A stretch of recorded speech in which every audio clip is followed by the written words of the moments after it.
I love grappling ground and pound way better than I do striking. Download the AllStar app. Make your picks for UFC fights, challenge your friends, level up and win prizes. Link in description. Get it now. After your separation with the UFC, man, you've been on a pretty good tear, man. Let's say, man, what do you think about the performance you've had so far, the last two? Yeah, man. I mean, it's good. Obviously, I had my two losses in the UFC, and it was tough. I would have liked to have a third chance, but it is what it is. I think the change in my camp. I have a new head coach, Vince McGinnis at Kaizen Tampa, where I also teach grappling over there. I think I'm just getting a lot more one-on-one, mitt work and attention. Just fixing up some things that, I have like raw thing or raw talent or raw skills that just really need to be tightened up and tuned up. And I think he's taking me to that next level. Also, I think just changing my mindset, going into fights. And so, I planned to actually had to have 4 fights with Fury and then go back to the UFC, but Fury just, they couldn't they couldn't get me 4 fights. I had so many people back out, behind the scenes. I had 2 people pull out fight week. I mean, it was just, it was tough. And it's not Fury's fault. It's just, fighters just don't want to fight. Maybe because they're like this close to getting to that next level. They don't want to fight someone like me where it's going to be the really tough fight to have to get through and break through that barrier. Yeah. Which I guess is understandable. But I'm getting older, and my body's wearing down, so I need to start making some money, for these fight camps. So Bellator was a great option, and I have no complaints so far. I haven't fought for them yet, but they've been gracious to me, and I'm just excited to make my debut. Yeah, man. I was happy for you, man, when I saw that Bellator picked you up, man, Thank because you. I still feel like you're developing talent. You know what I mean? Like it sucked that they just like let you go after 2 fights, but it is what it is. Like you said, Yep. Bellator picks you up. They get to, I guess, they get to show your talents now. You know what I mean? As a more developed, more refined fighter.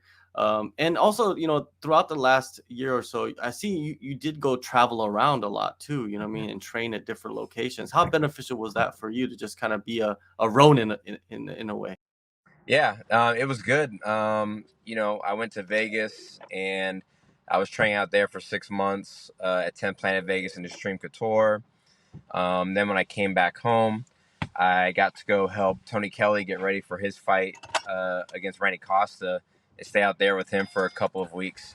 So that was cool because, I got to see him, finishing out the last week or two of his fight camp and actually being out there with him, seeing his his mindset going into a fight actually helped me with my mental mindset. So just being on somebody else's camp. I've also been training, like Billy Quarantillo. He's local. So we spar sometimes getting ready for fights. Like I helped him spar for Shane Burgos and then spar a little bit for this upcoming fight against Edson Barboza. So it's good work for both of us, hand in hand. Yeah, just trying to, spread my wings a little bit, learn a little bit of here, take what I learn and bring it back home and just, keep tightening it up. April 22nd, man, you're going to Hawaii.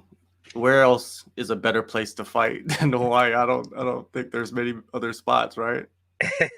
Yeah, I don't know. I mean, it's funny because I always tell my agent, like, I'm not really one to want to travel internationally. I guess not yet. I don't even have a passport.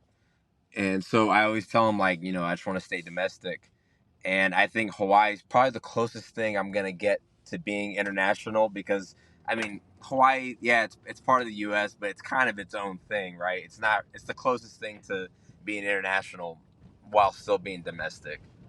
But it is a cool island too. It'll be cool to like check out the scenery. Obviously, we're staying in Honolulu, and specifically where we're at, it's pretty close to the water. So I'm definitely gonna hit the beach up, just to like ground myself and get a little bit of that healing property from the water. I don't know if there's volcanoes over there that you can see, If so, that'd be kind of cool too. For sure. Were you getting offers internationally? I would think that there would be something for you internationally after. Yeah, no.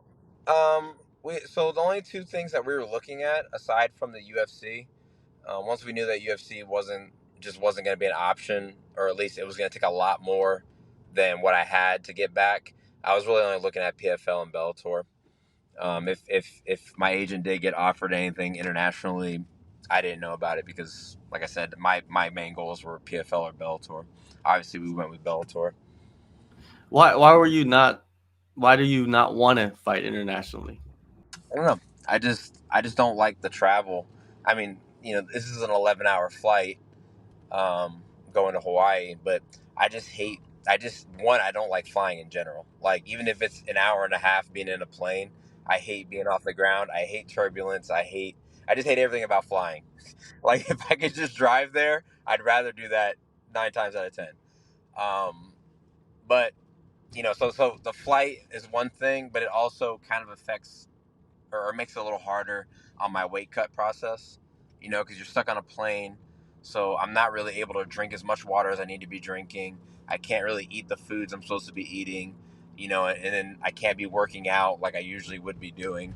So it kind of just like throws all that off, and then you're kind of like playing catch up once you land. You get set, you get in your room, and then it's like, all right, I got to find a gym to go hit the bike or the treadmill. I got to go grocery shopping and buy all these groceries for the week. So I think that's why I really just don't like traveling, at all, but especially far. So internationally would just be even harder. But I know Bellator does go international. So I'm not going to say that I'm never going to, fight internationally. If like there's a card coming up in Ireland and that seems kind of cool and I'm probably never going to fly to Ireland for any other reason, then that might be a cool reason too, right? Yeah, yeah. Japan as well, you know what I mean? Who doesn't want to Japan. go Oh, to I would love. Japan? I would love to find Japan. That'd be one place I would definitely like. I would love to find Japan. I'm big in Japanese culture. I love watching anime, and that's just what I grew up on. So, and the samurai culture, just my whole. I would love to find Japan. There you go, man. Possible international fight in Japan. Hope so. Hope so. Bobby King. What do you think of him, man, and his skill set? Yeah. I mean, Bobby King's good. What's funny is, so our gym, we're a Bang Muay Thai affiliate, under Dwayne's gym, and Bobby King trains at Dwayne's gym. So he trains at HQ. So when I told my coach Vince, I was like, "Hey, here's the guy, Bobby King." I was like, and he was like, "Oh, he's like, I actually know him." And I was like, "Personally?" He was like, "Yeah." He was like, he trains at Dwayne's gym. So Dwayne texted him and was like, "Yo, it's all good. Like, let's let these guys fight and make some money." So it's kind of like a, you know, Bang Muay Thai versus Bang Muay Thai type of thing. I've never met him personally, so we don't know each other. So it's not like anything against us. It's more so with the coaches and each other. But Bobby's tough, man. He's a durable vet. He's a short. I mean, that dude's thick. He's short and stocky. I don't think I've ever really seen him get rocked in a fight. And I fought dudes that, like, I've thrown everything in the kitchen table, in the kitchen sink at them, and they never got hurt. They just kept coming, and I assume that's kind of what it's going to be like. So I don't expect to. I mean, I shouldn't say I don't expect to. It's probably going to be very hard to finish him, but I think he'll be there to hit. Um, he's probably physically strong. He's pretty well rounded. I don't know. I mean, he's in Bellator, right? He's in a higher organization, so that's what I would expect. Um, I just know that I train hard. I do the things that I need to do and work on my game plan. And, it's going to be on him to try and stop me from doing what I want to do. When you're facing an opponent that's shorter, right? Does that change like the angles that you have to throw your punches, or does it stay the same? Yeah, no, it definitely does. One of my old coaches, I still train with him now at Def 4. He's one of my other striking coaches. He always talks about how when you're fighting someone who's shorter than you, whenever you get into the striking distance, you need to make yourself either the same height as them or you need to get a little lower, because shorter people, when they're looking up at you being a taller person, it's easier for them to see. Their vision is better. Whereas if I'm standing taller than this guy and he comes in and we're in striking range, I'm looking down at him, and your vision isn't very good, or isn't as good looking down at something. Like I can't see him as well. So I just need to make sure that anytime that we're in these exchanges, that I either need to be the same level as him or even lower. I just can't be standing straight up and then he throws some big overhand over the top. You know, you see it all the time, right? Tall guys when they fight shorter guys, as the shorter guys start to come forward, the tall guy starts to get taller, and then they get clipped over the top and they get knocked out, and that's what happens. So you got to just really learn how to just get down and like I said, keep it on a level playing field. But obviously, I can also use my length to my advantage. I have long legs, I have long arms. I think he has a 70-inch reach. I have an 80-inch reach. So it's just going to be keeping him way on the outside, right? That's like kind of the obvious game plan, right? Stay long, and then when he does get on the inside, I need to lower myself. Yeah, the kicks, those are going to be vital, I think, in this matchup, right? Oh Especially yeah, like you said, the legs are even longer reach than the yeah, arms. You know what I mean? So it's an interesting matchup, man, of physicality. You mentioned your new head coach, man. How did you connect with him? I've known Vince forever. We both went pro at the same time. Like I went pro at 23, he went pro at 23. I think I met him when I was like, I don't know, 20. But he was still an amateur kickbox. He was just an amateur kickboxer at the time. But since then, he's fought pro in our local scene. He's fought kickboxing for Glory Kickboxing. Um, and then I want to say when I was getting ready for 2 fights before I got to UFC or so is when we started like cross training, and he had a little amateur team going over at his gym, and I started cross training with them, and then going into the Spike fight is when we started doing mitt work together.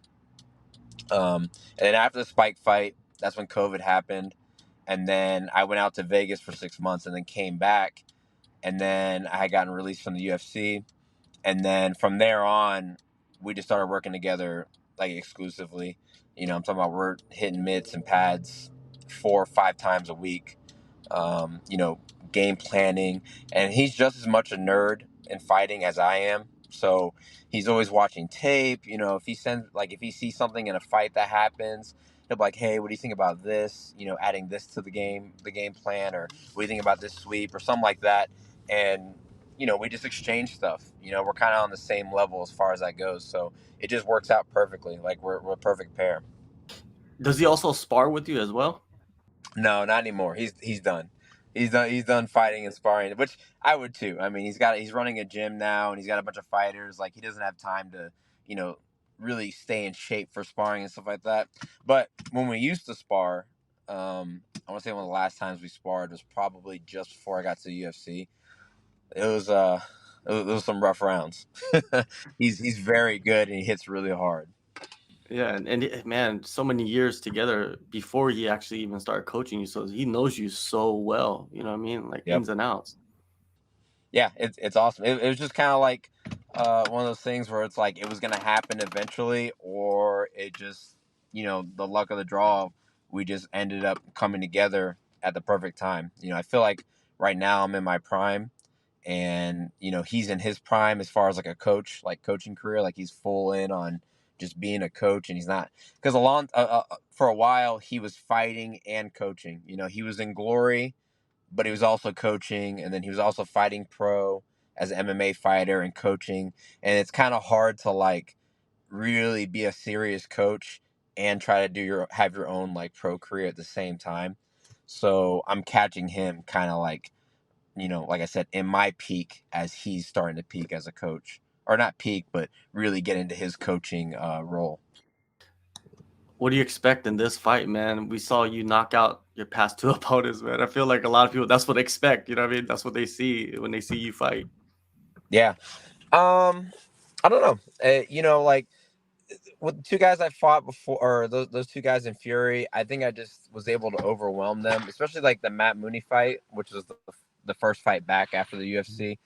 Um, I think I had been off for like, oh no, I'm sorry, that was a pretty quick fight. I got released in April. I had fought Udos in March. I fought in December. It was just nice to get that win. And he also like I was kind of mad going into that fight, or and I never get emotional. I shouldn't say mad, but like he kind of annoyed me at the weigh-ins because he was trying to punk me and stuff, and he was saying all this stuff, and he was looking at me while he was doing his little shadow boxing for the weigh-ins, and and people. I've never really ran into anybody who's like really talked trash to me like in person, or like tried to punk me like for real in life. Maybe like one other person. Um, but it really like just hyped me up, and I was like, all right. I was like, tomorrow, I was like, that's a wrap. And I ended up getting the finish in the first round. And then Charles Cheeks. So this is like how hard it was for me to get fights, right? Charles is actually under my management team, Ruby SE. My manager had to find one of his own guys to like match up and want to fight with me because Fury literally could not get anybody to fight. Like it was such a hard time. And that's why like I'm fighting a year later. That was my last fight was last April. And it's because if you go on my Tapology and you see how many fights have canceled on there, I've got like 8 or 9 on there, and that doesn't even count for the tons of people that actually or they didn't even accept the fight. They just got offered it and they just turned it down. But when it comes to Bobby King, like I said, like I'm not really looking to. I never look for the knockout. I think when you look for the knockout, you may get it, right. Some guys go out there and they're like, I'm just gonna throw as hard as I can, and they definitely do get the knockouts. But it's kind of like when you like I played baseball most of my life, and you never look for the home run. When you look for the home run, you're probably not going to get it. You just look to be consistent and put the bat on the ball. And once you put the bat on the ball and you're accurate with it, then the home run will come on its own, or you're going to end up with a nice base hit. That's how I take fighting. I go out there, I just do my game plan. I do the things that we've worked on, all the moves. I know all of our lingo. And as long as I go out there and I do those things, the knockout may come, but I'm not gonna be hunting for it, you know. And then it's not to say I'm not gonna wrestle either or grapple. I love grappling. I love ground and pound. That's one of my favorite things to do. I just think when people see me fight, because I'm tall and lanky and long, they assume that I'm a striker, which I actually love. I love grappling and ground and pound way better than I do striking. You might not be expecting a home run, but I think the fans in the arena, once they start seeing those highlight packages, they're going to expect a home run. You know what I mean? So Yeah. it is what it is. April 22nd, Bellator 295, Hawaii. Go in the descriptions, download the AllStar app. Lon, thank you, man, so much for the time, and all the best in your debut. Hey, thanks for having me on again, man. It's always a pleasure.